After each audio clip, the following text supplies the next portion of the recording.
Je suis Vincent Martineau, diplômé à la maîtrise de l'École de service social de l'Université Laval.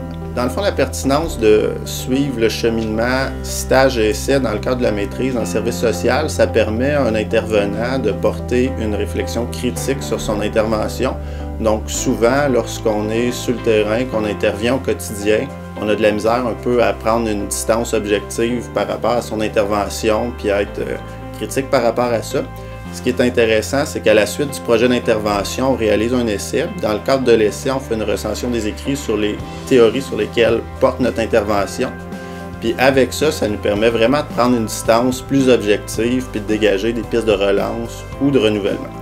Moi, dans mon cas, ça s'applique à l'organisation communautaire, puis plus particulièrement au développement local. Ça m'a permis, dans le cadre de mon intervention, de dégager des pistes de relance ou des pistes de renouvellement pour, disons, redynamiser l'intervention communautaire dans laquelle je suis impliqué dans le quartier Stadacona à Québec.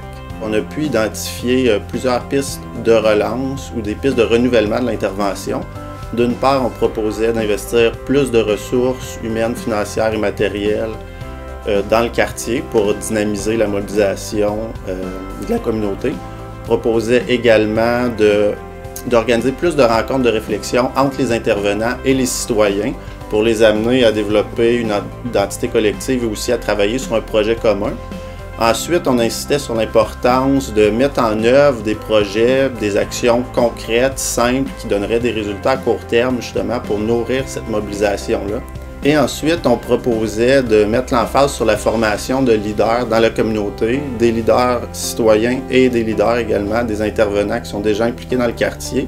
Comme ça, advenant le départ de l'organisateur communautaire en charge de la démarche, il resterait des personnes impliquées dans le quartier qui pourraient prendre le relève et assurer une pérennité de l'intervention.